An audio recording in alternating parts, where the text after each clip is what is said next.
This kicks ass! Where in the hell are you from anyway, Private? Sir, Texas, sir! Holy dog shit! Texas, only steers and queers come from Texas, Private Cowboy. And you don't much look like a steer to me, so that kind of narrows it down. Due to some violent content, parental discretion is advised.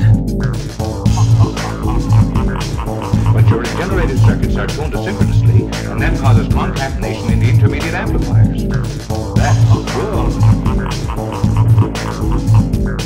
I have pain. That's good.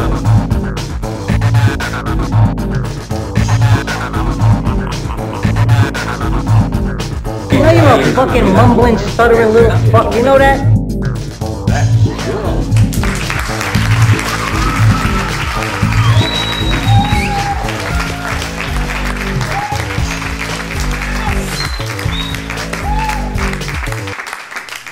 Okay, this is Tom, NerdRemix.com, and live via Skype, although it'll be recorded by the time you read it or hear it or something, is actor extraordinaire, Jim O'Rear. Jim, how are you? I am good. How are you? It's warm. It's warm in Ohio, so. It's finally comfortable here. So it's been 112 degrees every day for weeks, but finally something cool. An interview with NerdRemix.com, huh? Yes. Speaking of interviews, it's been a while since we last talked. Last time I interviewed you, it was right before I had the pleasure of watching Underground Entertainment. How did that pan out for you? It was good. It's gotten really good reviews, and everyone has seemed to like it. It's a crazy little thing. Distribution on it is slow because the distributors have no clue how to market it. Yeah, it is kind of a niche product. I mean, it's a film for genre fans about a show that genre fans did about the genre, so... Exactly. So we knew we were doing something different when we made it, and it would be difficult. But yeah, the distributors are just like, we love it. We are not sure how to sell it. Yeah, it's almost like they could probably make a killing selling it at horror conventions and stuff. So maybe you guys should do a tour or something. Yeah. Well, that may be in the works. We we kind of did that when we were having some public screenings and things like that. Before the video was available, but we may just have to do one just for the video. Something I wanted to touch on about the whole Underground Entertainment thing is something that it kind of struck me. The film, finding out that you guys did this show is because I grew up in a small town in Ohio, and my first exposure to the horror genre was Famous Monsters magazine, and to a later extent Fangoria. But I was I was alive and in my younger years at the dawn of VHS, and growing up in a small town, there wasn't an outlet. There was no internet. Any obscure films you had to read about in a magazine and then go hunt them down. And it just, I don't want to sound too weird, but it struck me as awesome that I didn't think there was actually people out there like me then, and to find out that you and Brian were like me then, it was really encouraging. It was really inspiring, Yeah, we've got that a lot from people. That they're just like, we thought we were the only ones, So I'm very surprised that how people have just kind of come out and said, this was my childhood, or this was my youth, and I felt like an outsider and somebody who was different, and who knew that there were more like us out there. So I think that's why it's been so well received. Yeah, and that's certainly why it touched a chord with me, and all the special guest stars you had in your hits. I mean, in general, the work of yours that I've seen, you've been involved with some of my favorite people, like in Postmortem America, which I guess I heard is finally going to come out. I don't know. Yeah, well, the first, I know he broke it into episodes. Yeah, I got to see the first chapter. The first episode is out, and I heard that I guess they're about to wrap up some of the other. So. Yeah, I got to see the first episode. You were great in it, by the way. Thanks. Monique Dupree was fantastic in it. Yes. I haven't seen her parts in it, but another one of my favorite people, Jessica Cameron, was in it. But she was also in Underground Entertainment briefly too. Yes, yes, she was. So that, and the Joshua Hall film. I think you make people's work a little better. I was just mentioning to you somebody the other day, and they asked me what work of yours I've seen, and they said you have such a high opinion of this guy, but yet you've only seen like literally 1/10 of his body of work. So that's if you see something and you like it, or you see one or two of them and you like it, then that's cool. You catch the rest when you get the time. Some of it is better than the other, but I'm glad that you like what you've seen so far. Well, it's either a testament to your talent as an actor and a performer, or a testament to my laziness as a reviewer and fan. So. So you've been hard at work with another one of my favorite people. I noticed April Burl is part of the cast of The Hospital. Tell us about The Hospital. Yes. We just wrapped filming The Hospital a few days ago, and it was a brutal shoot. It was long days, and people put in tons and tons of work in a very sort of dingy, rundown location. But we've got some great footage and great performances. April is fantastic in it. We've got John Dugan from Texas Chainsaw Massacre, Scott Tepperman from Ghost Hunters International, Daniel Emery Taylor from Return of the Swamp Thing. Just tons of people are in this thing, and they're all just really on top of their game. We could not be more pleased with the performances that we got.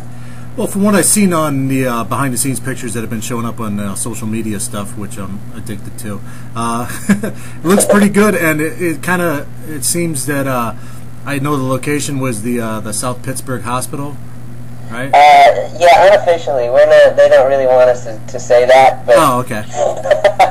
But yeah, unofficially, it was inside an old hospital somewhere in East Tennessee near the South Pittsburgh region. Okay. That was going to segue into my next subject. That's been a location of a lot of these paranormal lockdown shows and everything, and I know that's a subject that's kind of close to you. What do you got coming up as far as that? I know you've done a few things as far as the paranormal investigation shows, and I've noticed that you've actually called out a few of the charlatans and the carpetbaggers in that realm. So is that something that's near and dear to Jim O'Rear? Yeah, it's the paranormal stuff has always been a real personal thing to me. Not really a commercial venture, not really wanting to get on television or anything like that about it.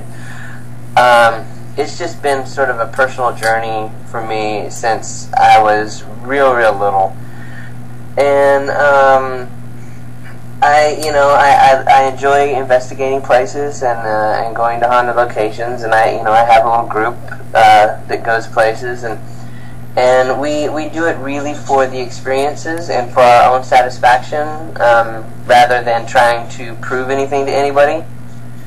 And it really disturbs me when I see a lot of stuff that is just, obviously fake, and evidence that has been manufactured.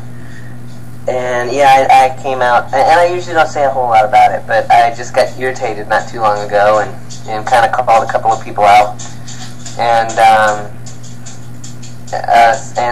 apparently there's a lot of people like that, and nobody else was brave enough to speak out. So you're like the Howard Stern of the paranormal world. You're saying what everybody's thinking. Yeah, pretty much. And and I'll go and I'll investigate places too where people want me to go to investigate. And I'll walk in a place and start doing some stuff, and they'll tell me some stories and things, and and me and as well as people from our team, like Daniel Emery Taylor and stuff like that. We're skeptical believers, but we like to call bullshit first, and we'll call it if we see it. So it's funny that a lot of these places, sometimes we'll be appearing at paranormal events that'll have 2 or 3 days. It'll be a 2 or 3 day event with overnight investigations.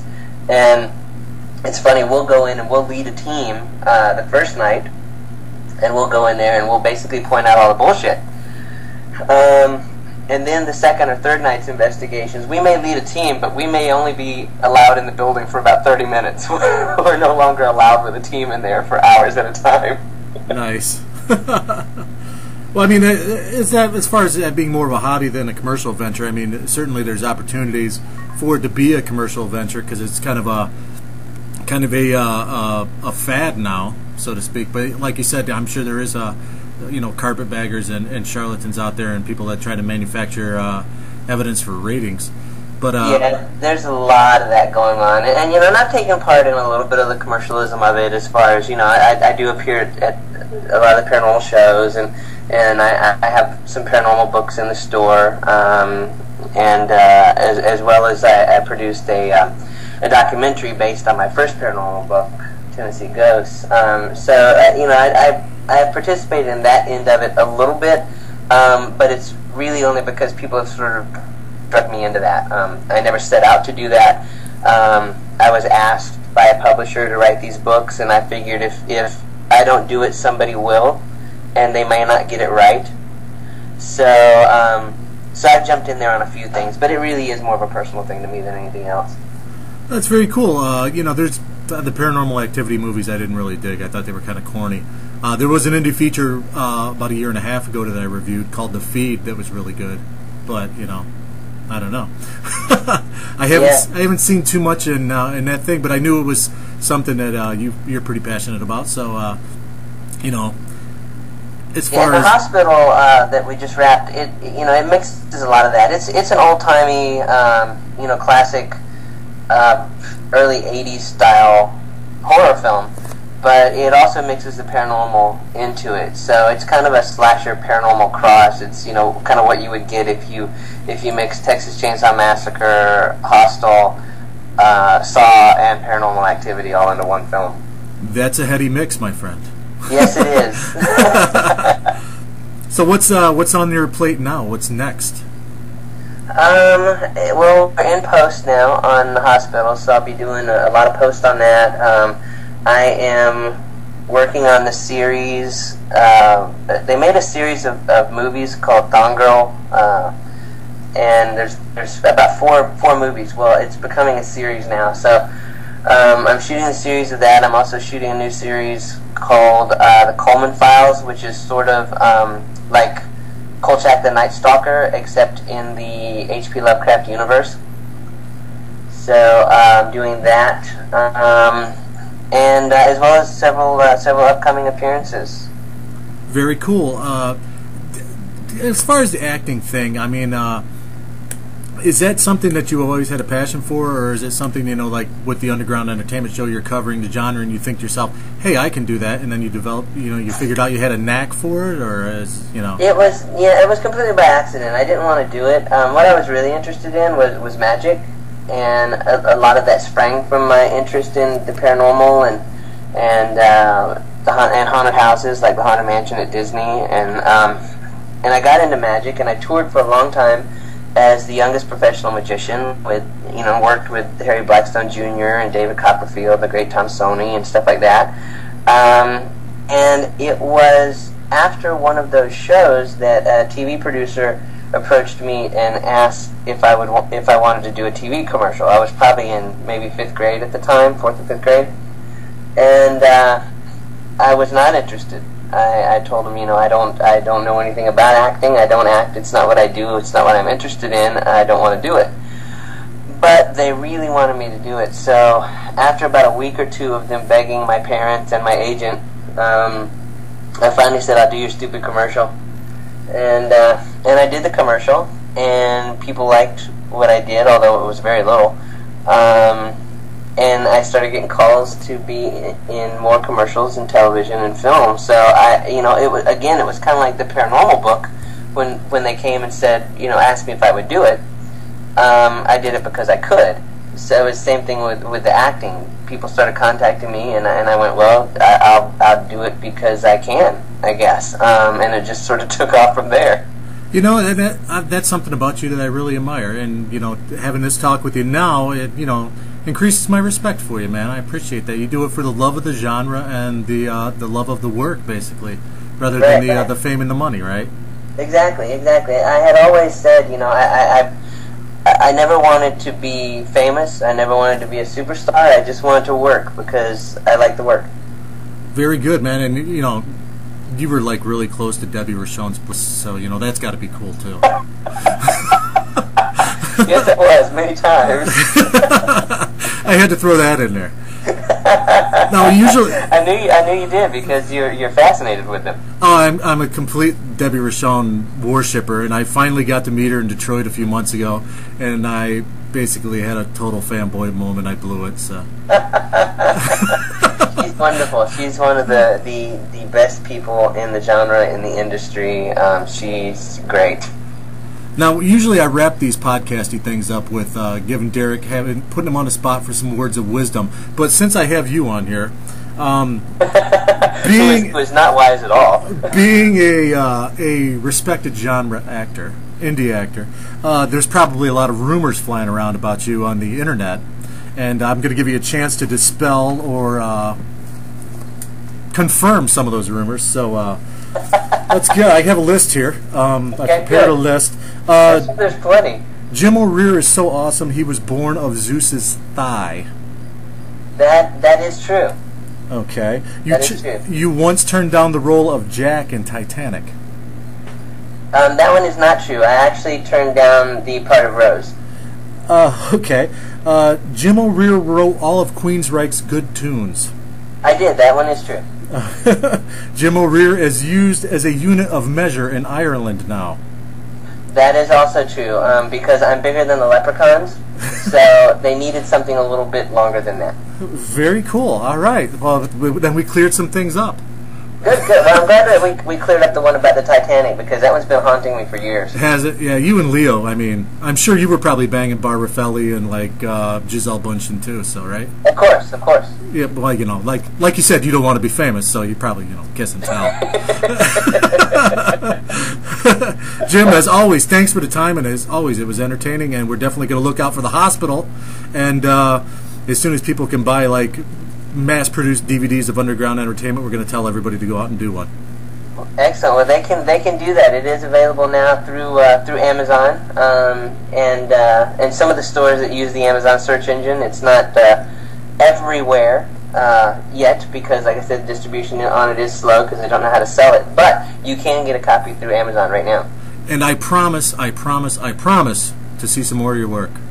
Excellent. I hope you like it. And also, there's a haunted location that I spent some time at a few years ago. I'll have to send you some information on it. It's a little too long to get in on here. Cool, definitely. Yeah, send it to me. All right, man. Thanks a lot, Jim. Great, thanks for having me. Nerd Remix Quick Hit Interview. Okay, this is Tom, NerdRemix.com, and live via Skype, but it probably won't be live because, you know, I'll record this. I have James Balsamo, the director of Hack Job, I Spill Your Guts, and the upcoming Cool as Hell. How's it going, James? Hey, what's up, Tom? It's great to be here. Now, you're based in New York, right? Yep. Okay, one of the things I noticed especially about I Spill Your Guts is it had that whole New York vibe that a lot of people try to, you know, capture, like the 42nd Street vibe. I mean, I kept waiting for, like, Joey Ramone to come walking down the street, or, you know, you to walk by the Hotel Broslin or something. Is that something you were kind of shooting for? Oh yeah, I love those, those gritty New York films like Taxi Driver and Frankenhooker. You know, Frank Henlotter, really captures that well, and so does William Lustig in Maniac, and that's just something I tried to recreate. Yeah, that's another film that it kind of reminded me of too, is Maniac. And then Joel M. Reed from Bloodsucking Freaks, he was in it, wasn't he? Yeah. You know, great. I was looking for him, but I wouldn't know him if he sat in my lap. But Joel plays the veteran that the killer bumps into. Classic. That, Bloodsucking Freaks is one of my favorite movies from back in the VHS days. So Yeah, it's a great film. So with I Spill Your Guts, even more. Was Hack Job your first film? Hack Job was my first feature film. I had been making short films for about 6 years before that. Okay. And then Hack Job was our first feature. You can definitely see a progression between Hack Job and I Spill Your Guts as far as production values go, and it looked like you learned your craft a little more. But with I Spill Your Guts, I think you really captured something, like I said, with the vibe, and then you kind of had the iconic killer, which you played yourself. So. Yeah, I mean, that's why I had gotten into acting. I always wanted to, portray a slasher. Like, I always wanted to be a Jason Voorhees or Freddy Krueger, so I was really happy to, bring to the table my own creation of, hopefully a slasher icon, and hopefully the American Executioner, filters in with the greats. That's very. I really liked the mask and everything, and some of the effects and the kills were really inventive, especially the chick in the shower. That was that was pretty cool. Where do you come up with stuff like that? Well, I'd say it's like Monkey See, Monkey Do. Old horror films spark a thought. It's kind of like where the chicken and the egg came from. It had to come from somewhere. So I was inspired from 80s slasher films and just the creativity of the kill. And so it's like, what's the craziest way you could kill somebody? Not in real life, but in a cinematic format. Yeah, that's one of the things that I noticed about both Hack Job and I Spill Your Guts is it looks like you had a fucking blast making these movies. Did you have a lot of fun making them? Oh, they're great. I mean, don't get me wrong. Like, making a film is hard work. I mean, I'm sure you've done some film work yourself, right, with Zombitch? Yeah, exactly. Yeah, so there's the good times and the bad, but overall, making these movies, was a blast. Like, we had a great time, and we're moving on to our third feature with Cool as Hell. Yeah, what can you tell me about that? What does that entail? Okay, Cool as Hell is about two losers, Rich and Benny, that have trouble getting girls until they befriend a demon named Az, and it's a non-stop party until another eviler demon jumps through, Hell's portal and starts terrorizing the town. So it's up to Az and the boys to take out the demon and look good while doing it in Cool as Hell. Very cool. I can't wait to review it. I'm gonna get to review it right. Of course, yeah. Very cool. So, are you still self-distributing, or have you signed a distribution deal? I know you've got quite a few stores. We're going through Wildfire Releasing, and they are awesome. They have gotten us into every major chain out there. We're in Best Buy, Target, Kmart, Barnes & Noble, J&R Music. I mean, you name it. We are in there. Acid Death has taken over, the independent cinema world with distribution and help from Wildfire Releasing. So. Yeah, I was pretty surprised. I actually saw I Spill Your Guts in Best Buy, so that was really cool. It's awesome to see an independent guy like yourself making a movie, making a feature, getting out there doing it, and then actually getting it distributed across the country and maybe even worldwide. That's a fucking testament to the passion that you have for the film, I guess. Oh, thanks. Yeah, I mean, like I said, it was a struggle. It's not an overnight thing. I've been making, films for almost 8 years now, and now I actually have something to show for it, so it's great. One of the great things I've seen, as far as your first two films, is the cameos, like Lynn Lowry, Lloyd Kaufman, who I finally got to meet, like, last year and was really cool, and Debbie Rochon, who's like, a god to me, and any more exciting, and Dave Brockie. Any more exciting cameos for Cool as Hell? Yeah, actually we just shot a cameo with horror legend Tom Savini. He is in Cool as Hell. I mean, we couldn't be happier. I mean, he was an icon, for me growing up. I mean, he was, one of the guys that paved the way for me as an effects artist, as a filmmaker. And so it was really an honor for us to get him in this new film, Cool as Hell. Yeah, I think it's kind of, and I think I can include you in this too, is this new generation of filmmakers are what I like to refer to as the Fangoria kids. Would you classify yourself as a Fangoria kid? I'm sorry, you're cutting I just heard Fangoria? What? I said a lot of these new generation of filmmakers, and I'm kind of including you in that too, are what I like to call Fangoria kids. You can tell that they're people that grew up reading Fangoria magazine and decided to make movies for themselves. Would you classify? Was that accurate for you? Oh yeah, I mean, I love Fangoria. What was awesome for us is we were featured in Fangoria last year when Hackjob came out, and it was I can't even begin to tell you how amazing that was. I mean, from going to like a kid, I used to work in a movie theater, and I was reading an issue of Fangoria magazine, and they almost fired me because it was too graphic of a magazine to be reading, while the customers were coming through. And years later, now I'm in that magazine. I mean, nothing beats that feeling. You know what I mean? So. Oh, absolutely. I've actually gotten a couple full-page ads that have quotes for me in it, and it was a big moment. So that's pretty lame. But anyway, that's actually how I contacted you, is seeing a full-page ad for Hackjob, but I think it was in Horror Hound. It might have been. I don't know, but that's how I ended up contacting you. We were in Horror Hound also for a few months. Yeah. Actually, there's a quick homage to Fangoria and Horror Hound in I Spill Your Guts. So if you missed it, look for it, because it's in there. I remember seeing oh man, was there a magazine cover somewhere? Yeah, there's both magazines are in a drawer, in the killer's drawer when he opens up the drawer looking for a grenade. Yeah, along with a Hackjob t-shirt, right? Yep. I did spot that. I mentioned it in my review. Yeah, there's a lot of Hackjob reviews in I Spill Your Guts. Hackjob references in I Spill Your Guts. Well, I'm gonna look forward to Cool as Hell, because it sounds, cool as hell. That was really lame too. But I mean, great job with Hackjob. I mean, which was a lot of fun, and I Spill Your Guts was just Cool as Hell, which is your new film. But I Spill Your Guts, I think, is going to open a lot of doors for you as more people see it, and hopefully it'll open even more doors for Cool as Hell. Yeah. Very cool. So what's next? I mean, you have Cool as Hell. When's that going to be released? Cool as Hell is slated for December 1st release, and that'll be going through Wild, so that will hit stores everywhere. And what's next on your plate?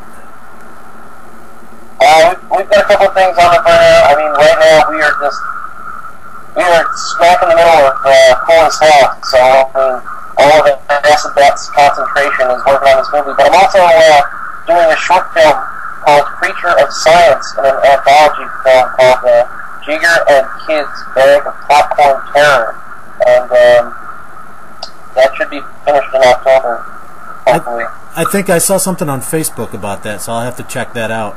And man, I'm definitely looking forward to Cool as Hell now. I just like the Facebook page, and hey, if you're listening to this, get over there and like the Facebook page, because distribution people like when they see a lot of likes, right?